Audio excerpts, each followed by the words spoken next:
happened with one of my faves, Popeyes Louisiana Kitchen. Here's an extremely well-run fried chicken chain that's given us some incredible long-term gains, with its shares more than doubling last year. Lately, though, it seems to have stalled.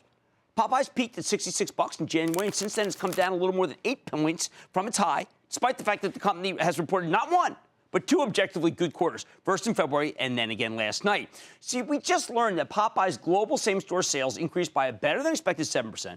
Operating margin expanded by 240 basis points. Management raised its full-year forecast for 2015, yet the stock did next to nothing. Well, 8 cents. It's like Popeyes has somehow been immunized against good news. So what's the problem here? Let's check in with Cheryl Batchelder, the CEO of Popeyes Louisiana Kitchen, find out more about the quarter and her company's prospects. Ms. Batchelder, welcome back to Mad Money.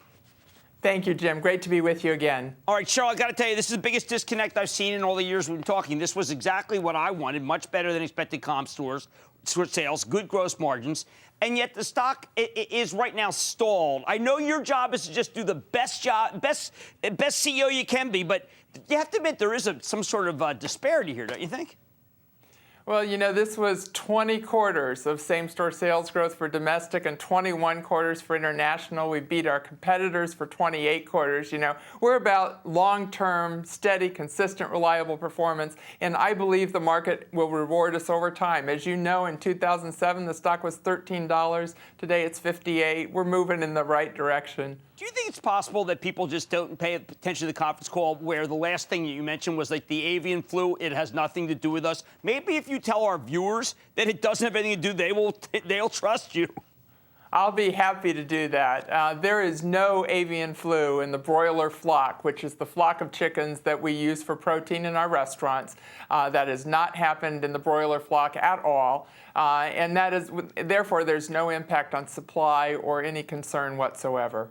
Do you think that people are concerned that you give such what I regard as being conservative guidance? I mean, here you do a 7% number, and then you say, listen, we could do 3.5%, 4.5%, and to the unsuspecting eye who doesn't know you, your first reaction is, geez, maybe they're decelerating rapidly. But you're a conservative company. You don't necessarily want to shoot the lights out guidance. Well, you know, I'll always be okay with under-promising and over-delivering, and that's what we've done now for years.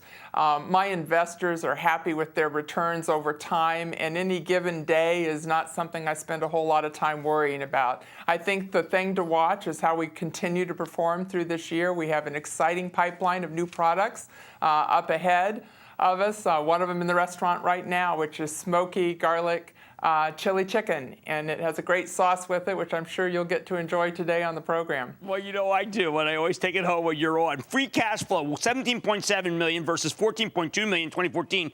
Great opportunity to put more money to work if the stock stays right here in buying back shares? We are always looking at buying back shares. We bought back $11 million worth of shares in the first quarter. We've guided to 40 to 50 million for the full year, and we are always keeping a judicious eye on returning cash to our shareholders. I saw the numbers that were double-digit in Turkey.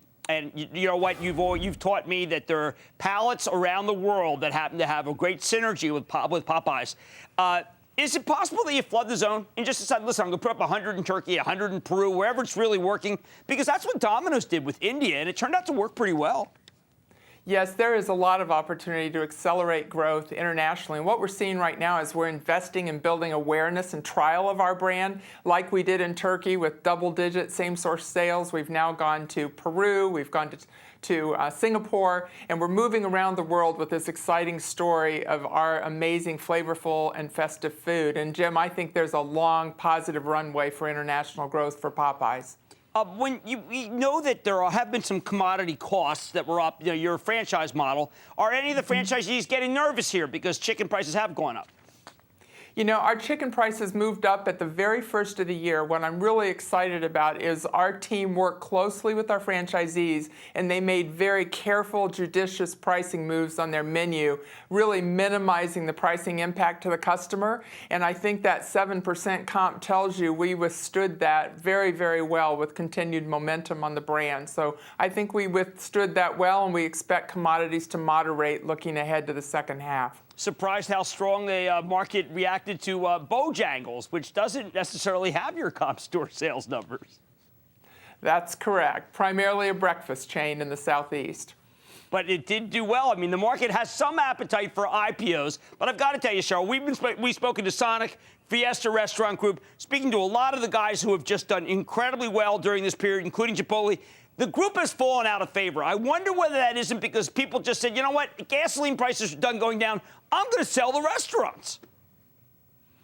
Well, you know, I do think there's some positive tailwinds that are driving the strong brands in our sector to perform well. And that was really the differentiator in the first quarter. If you had a strong, vital, distinctive brand, you got great traction. And if you didn't, you got mediocre. Our brand outperformed the whole QSR sector by 5 percentage points in this quarter. So that momentum, I think, is a good bode for the future. I know that there's certain cities that are still very understored, but you don't play with an open hand about where you might be moving. But can we see some major metropolitan areas that are about to have a lot more Popeyes? You know, I was just in a really exciting new opening in Salt Lake City. It would be one of those cities with a lot of opportunity. We had the mayor, the city council, we had beads and bands and lots of excitement. And Utah is very excited to see Popeyes arrive. All right, one last question. Social media, as a percentage of your advertising, where's your head right now? You know, it's a modest percent of our advertising, but we are often one of the top 10 trending brands in social media because our brand is so interesting to talk about and our guest loves to talk about it. So you will see us continue to be a very active participant in social digital. Well, congratulations on another great quarter. Eventually, the market recognizes always who's putting up consistently great quarters, as you have for many, many years. And the market loved it until just the last few months. I think it'll be back on track very soon. Thank you, Cheryl Batchelder, CEO of Popeyes Louisiana Kitchen. Great to see you.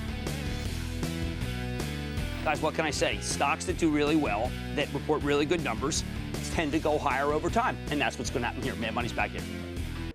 Booyah! Jim Cramer here from Mad Money. Thanks for watching CNBC on YouTube. Click here to subscribe and get the jump on my exclusives with CEOs, plus market news, investing advice, and a whole lot more.